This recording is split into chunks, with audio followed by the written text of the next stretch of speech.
What's up, everybody? This is Chris Surratt bringing another edition of the Car Concierge Show, the show that helps with the buying, selling, maintaining, and repairing of your vehicle. On today's show, we're going to talk about ADAS, Advanced Driver Assistance Systems, that most of the newer model vehicles have in them. ADAS hasn't been around a lot. ADAS is a part of like airbag systems and stuff like that, but mostly ADAS is comprised of like radars and cameras and all these kind of sensors that pretty much do all these things that keep you safe in an accident or while you're driving your vehicle. It is the system that beeps when you're backing up and about to hit something. It's a system that will warn you if you're about to hit something in the front and will cause your vehicle to brake automatically without your assistance. All of those systems that we're talking about there are ADAS systems, and we're running into a situation where we're still seeing, with all the ADAS systems that we have and all of the newer vehicles that comprise all of these ADAS systems, you would think that the roads would be a lot safer. Well, we continue to have massive accidents, and of course, most of the accidents are human error, but these systems are designed to help people not be in accidents because of human error. So, on today's show, we're going to show a quick video breaking down what ADAS is. We're not going to watch the whole video because it's like 10 minutes. Then we're going to talk about a couple of incidents where ADAS might have been helpful if these cars didn't have them. We're going to talk about an accident that happened where 3 girls was killed. We're also going to talk about a situation where some college students were killed in a car accident. And last but not least, we're going to talk about some layoffs. We're going to go into UPS as it talks about laying off a lot of its workers after we talked about how UPS raising their pay to what upwards of 6 figures was going to do to the company. So let's jump into it. First off, we're going to watch a quick video. We're not going to watch the whole video, but I want to give you guys best as I can, a rough understanding of what ADAS, Advanced Driver Assist Systems, are in these vehicles. And then, the rest of the day will go a lot smoother. An analysis revealed that about 94% of accidents were caused by human error, and the remaining by the environment and mechanical failures. So here, the technology comes into action. Advanced Driver Assistance System, commonly known as ADAS, is a technology designed to enhance vehicle safety and improve the driving experience. Let's break it down step by step. The foundation of ADAS lies in its sensor network. Multiple sensors are strategically placed around the vehicle, such as radar, LiDAR, ultrasonic sensors, and cameras. These sensors act as the eyes and ears of the system, constantly collecting data about the vehicle's surroundings. Radar sensors, it uses radio waves to detect objects and measure their distance and speed. They are excellent for detecting other vehicles and objects in the vehicle's path. LiDAR sensors, it emits laser beams that bounce off surrounding objects, creating a detailed 3D map of the environment. This allows for precise object detection and mapping. Ultrasonic sensors use sound waves to measure distances to objects in close proximity to the vehicle. They are often used for parking assist systems, alerting drivers to nearby obstacles. And of course, cameras capture visual information, providing valuable data about lane markings, traffic signs, pedestrians, and other vehicles. This system uses the control unit to process the data received from the sensors and compares it against pre-programmed rules and algorithms. This enables the system to identify potential risks, make predictions, and take appropriate actions. It is often categorized into different levels based on the extent of automation and the capabilities it offers. Level 0, no automation. At this level, the vehicle does not have any ADAS features. The driver has full control of the vehicle at all times, and there are no automated assistance systems in place. Level 1, driver assistance. At this level, features provide limited automation and assistance to the driver. These features typically focus on a specific aspect of driving, and require the driver to remain fully engaged and responsible for the vehicle.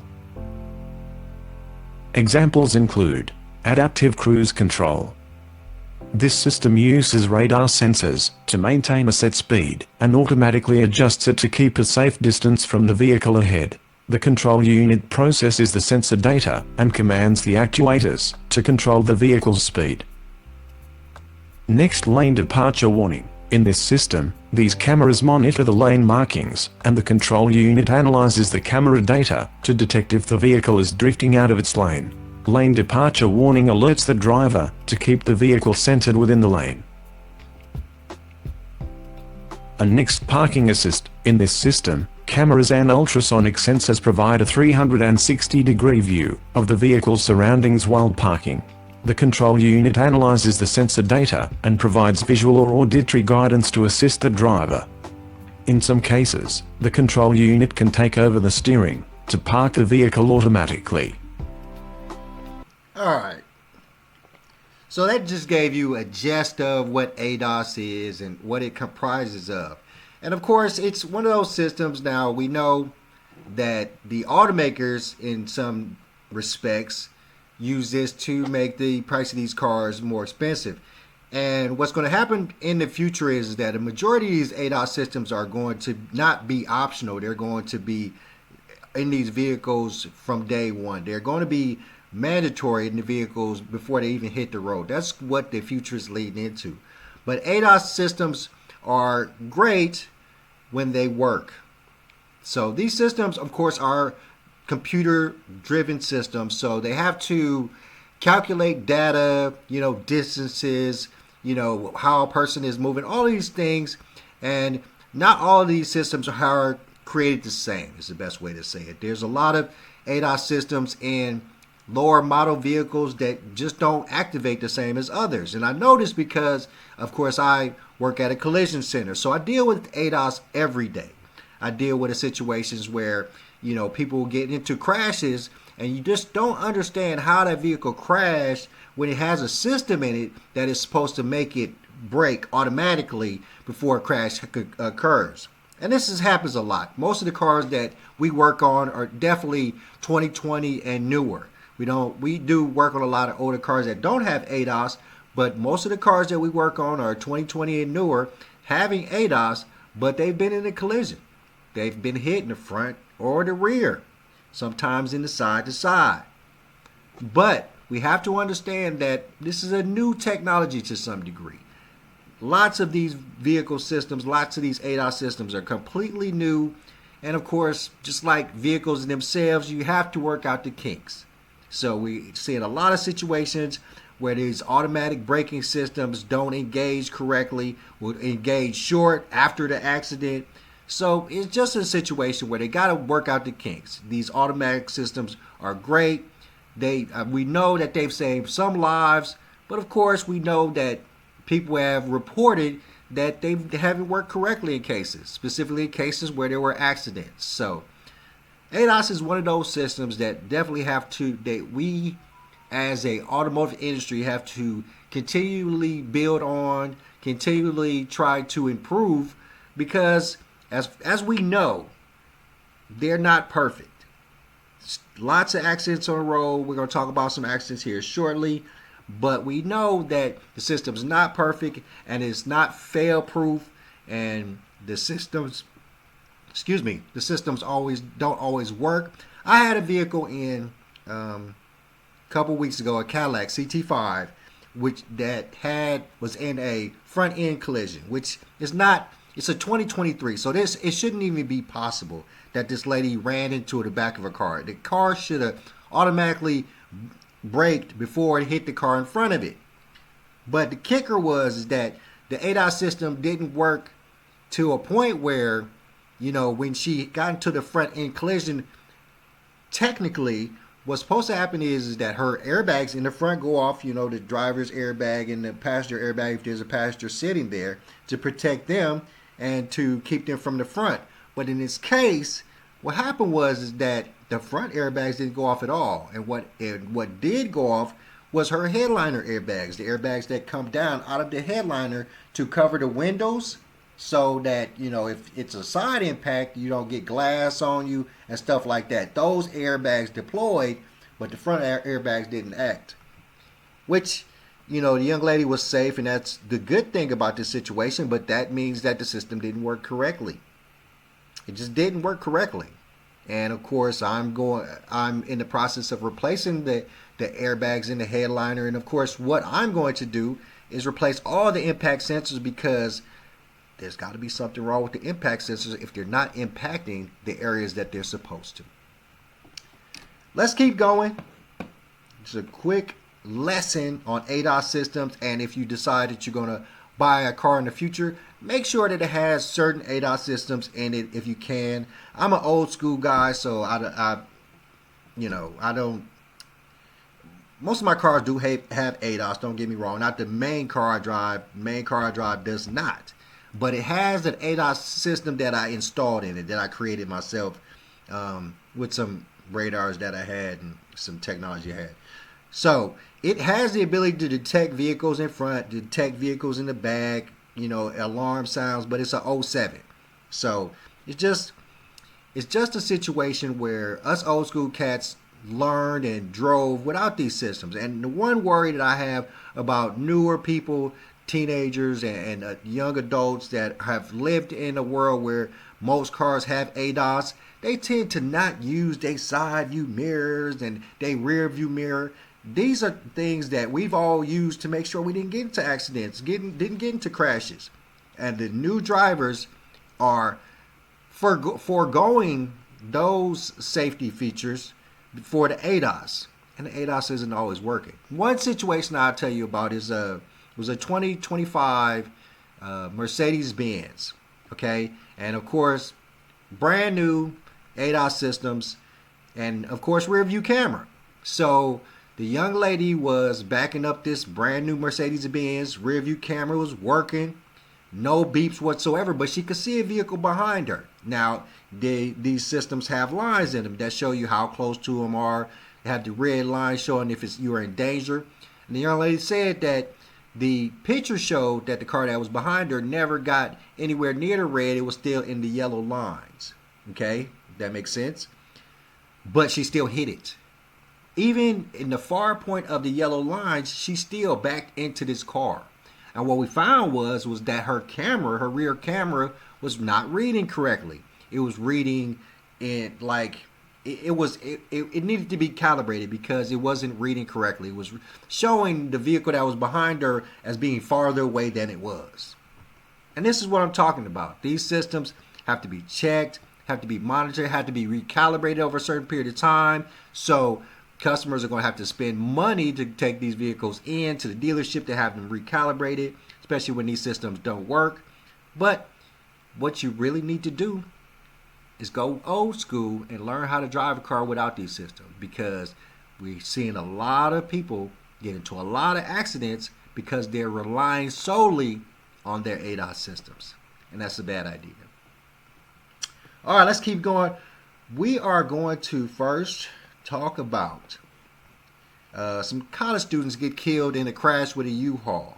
Now, mind you, U-Hauls are old vehicles, so they wouldn't have ADAS. This probably wouldn't,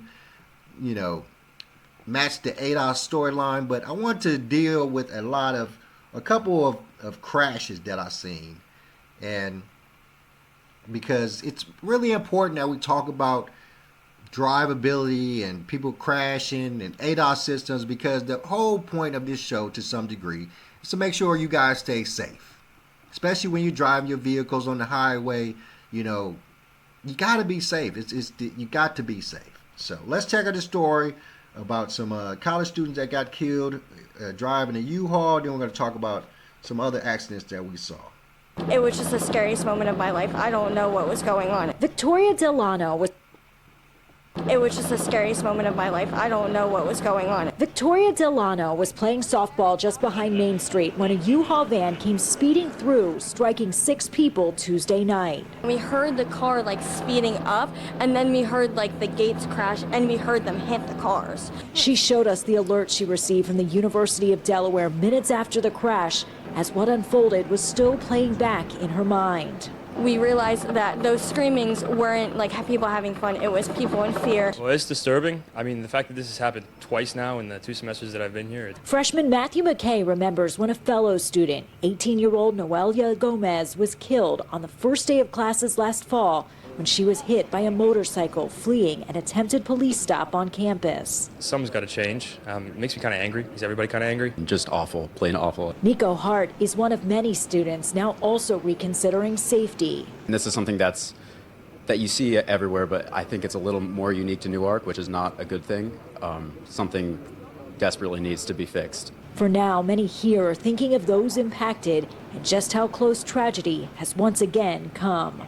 I was walking, it's like scary because it could have been me. I was literally right down the road and like I was walking up and down Main Street all day.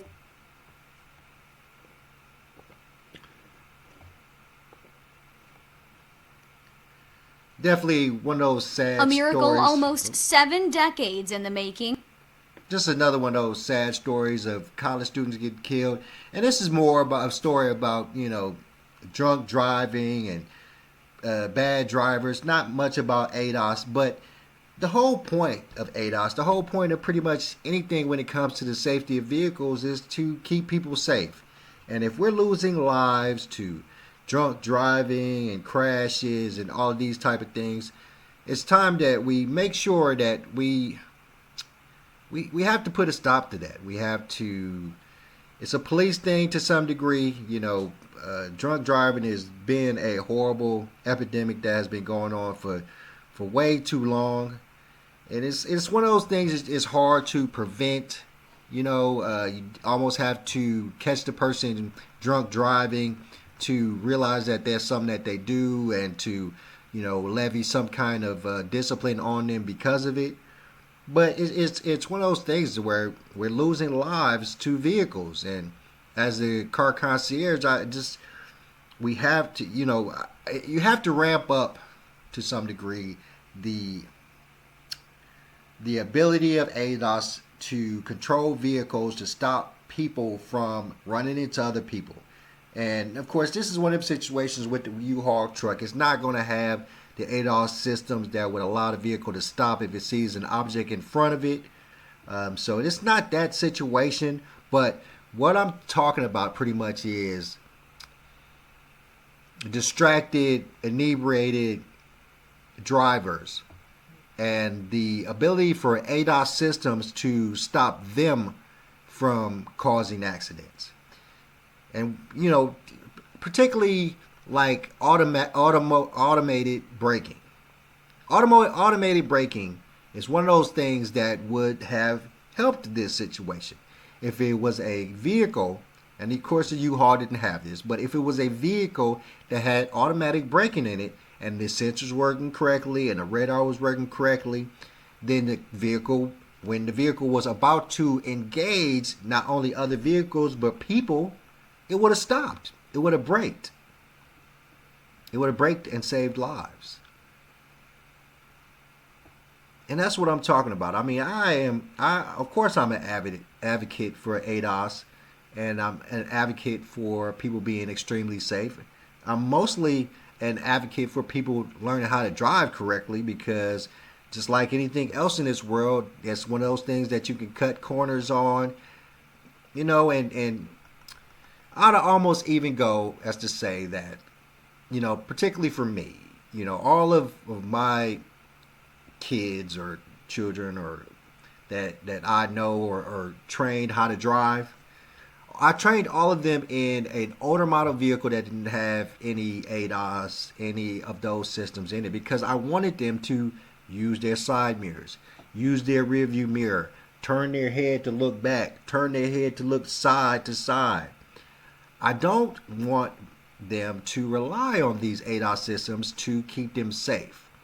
But I do want these ADAS systems to be there in case they need them to be safe. All right, let's keep going.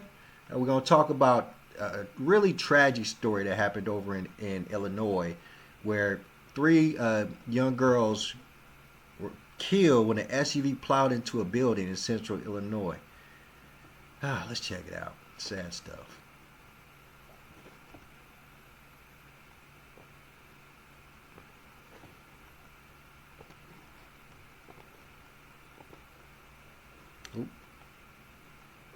Chatham, Illinois yesterday. We're learning more about a driver who slammed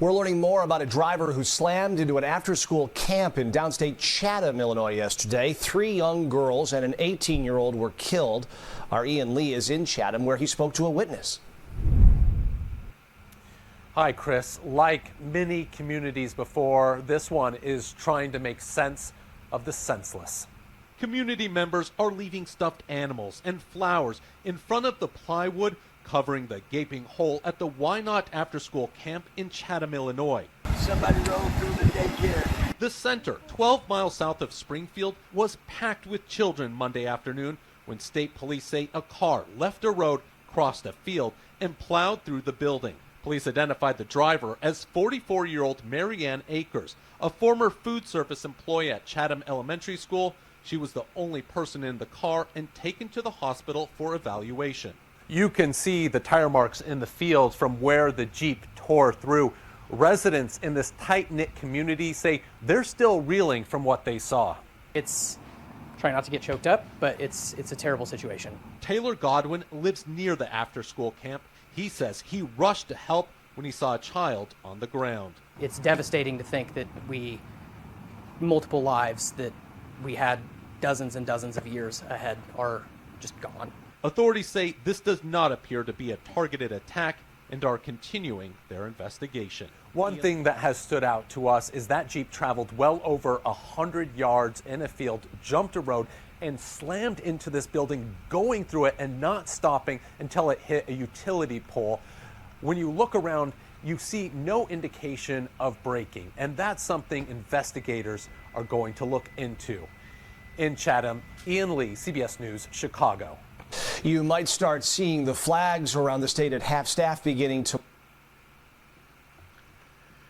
Yeah. So, in this situation, and of course, it's going to be a situation where we're going to need a little bit more information about the driver, what kind of vehicle she was driving, if it has any ADAS systems, and if you listen to the report, it sounds like she just continued driving from across a field, through the building until she went through and hit a utility pole. So it sounds to me like it was maybe a medical emergency, or maybe she might have been inebriated. That's quite possible, 44-year-old woman, but she wasn't in custody, which would tell me that, when they came upon her, she wasn't drunk or anything like that, and they think that it probably was a medical issue or something of that nature. But what I'm trying to convey to you guys is that this lady, whoever she is, whatever vehicle she had, plowed across a field, plowed through a building, and hit some young children. And if the vehicle, depending on what kind of vehicle it is, but if the vehicle, of course, had an ADAS system that would do automatic braking, then the minute that it was about to hit the wall on the building, it would have stopped and saved lives. And that's what I'm telling you. I've seen so many situations where, brand new vehicles with radar sensors and impact sensors and all of these sensors that control the braking system to stop it from being in a crash, be crashed. I replace them every day. I repair them every day. And they're always 22, 23s, 22, 24s, 22, 25s, 2025s. Newer model vehicles with all these ADAS systems are still getting to the accidents. Now, mind you, you'll run into that situation where, the vehicle equipped with the ADAS was hit by another vehicle that wasn't equipped with ADAS. But what I'm specifically talking about is vehicles that have ADAS crashing into other vehicles, which shouldn't happen. It shouldn't happen. It's the design mark of ADAS systems is to keep these vehicles from crashing into other vehicles. Keep these vehicles from crashing into people. And we don't know in this situation if the young lady had a vehicle that would have stopped it from crashing into the building or crashing into the children.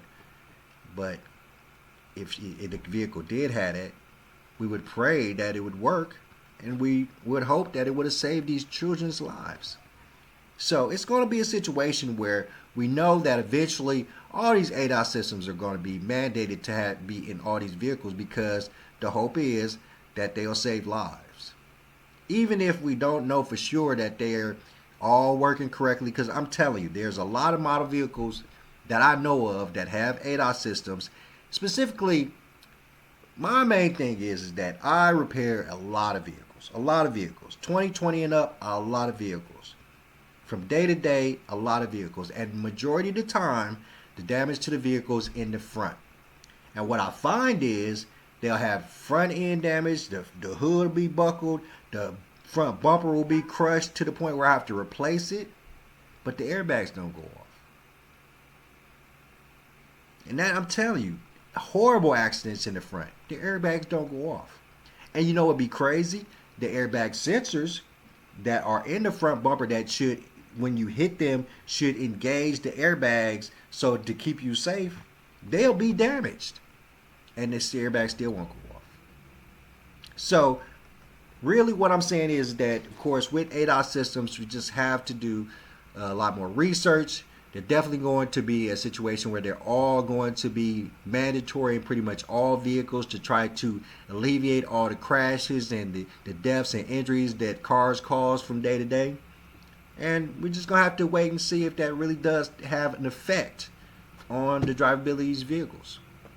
So, last but not least, originally I told you guys, or we talked, this was months ago, when a couple of months ago, UPS decided that it was going to start paying its drivers a paycheck of upwards of six figures.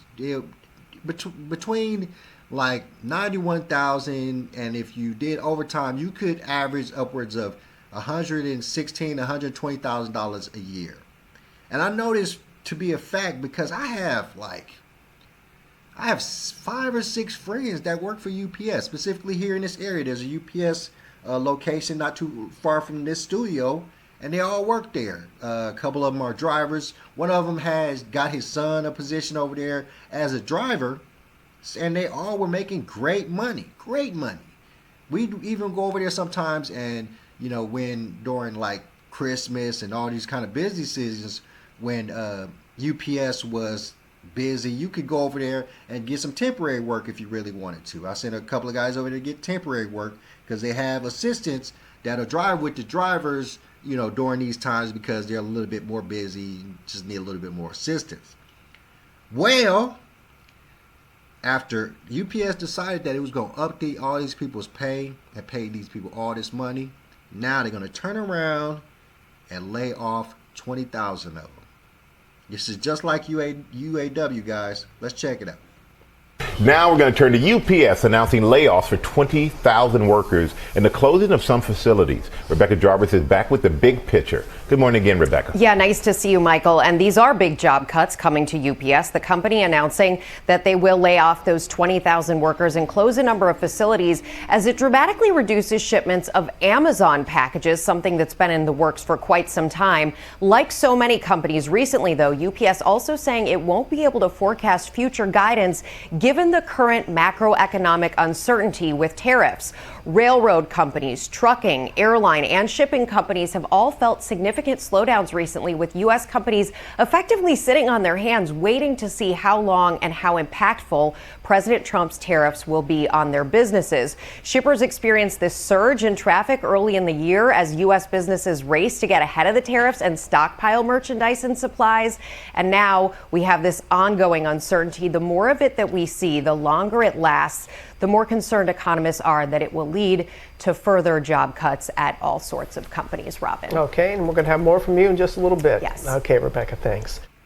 Si el trabajo de oficina es tu And, you know, it's just it's a sign of the times, guys. With what we're talking about with UPS is that they are, and I use this term a lot, it's that they've lost so much market share. UPS is not getting the deliveries that they used to get, and UPS has always been one of the more expensive delivery companies out there.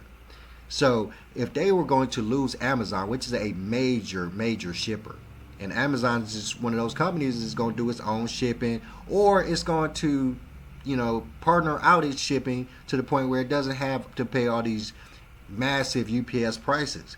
It's just another situation where companies are getting defeated by, the best way to say it is the entrepreneurial experience. Because what they're experiencing is that companies like the DoorDashes of the world, the Ubers of the world, the Uber Eats, all these companies, and there's always all kinds of little mom and pop shops or even apps. There's like a driver app, and there's all kinds of apps that you can get stuff delivered from now. So it's a situation where they've lost so much market share. They've started to make the postal service a more comparable, reliable situation. So that's going to affect UPS as well. Amazon is starting to do its own shipping. DHL is starting to take over a decent percentage of the shipping as well. I'm starting to receive a lot of my parts from DHL. It's just a horrible situation where companies decided, and you have to realize that them deciding to pay all those folks all that money was not the go. Decided to up these people's pay and then turn around and fire them and lay them off, that's got to be one of the worst situations ever.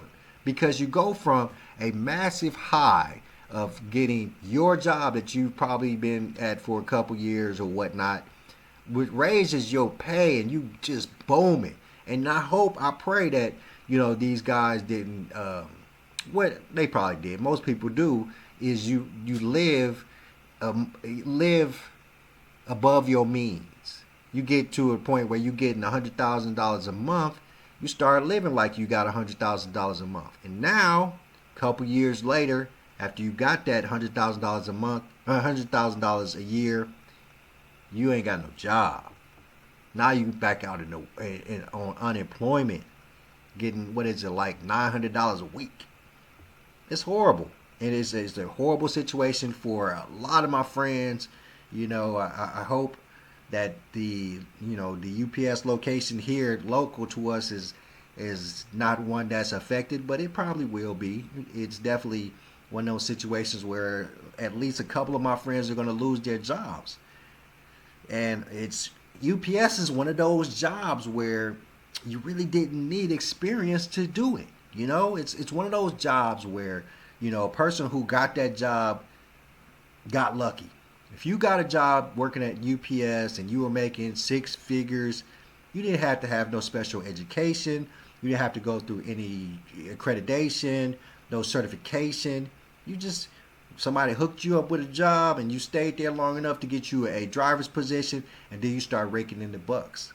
Which means that if you get laid off, then you're going to be put out in the workforce without you have delivery experience, but you don't have viable knowledge and accreditation or skills to find a job that's going to pay you six figures again.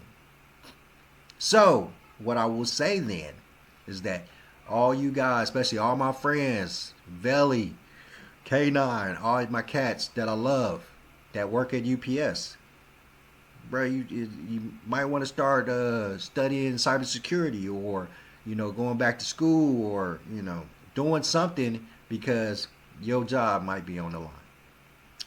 All right, my friends, I'm going to let y'all go and get up out of y'all. It's a pleasure as always. I'm Chris Surratt. Please like, share, subscribe to the show. Hit me in the DMs if you have any questions, and I'm out. Peace.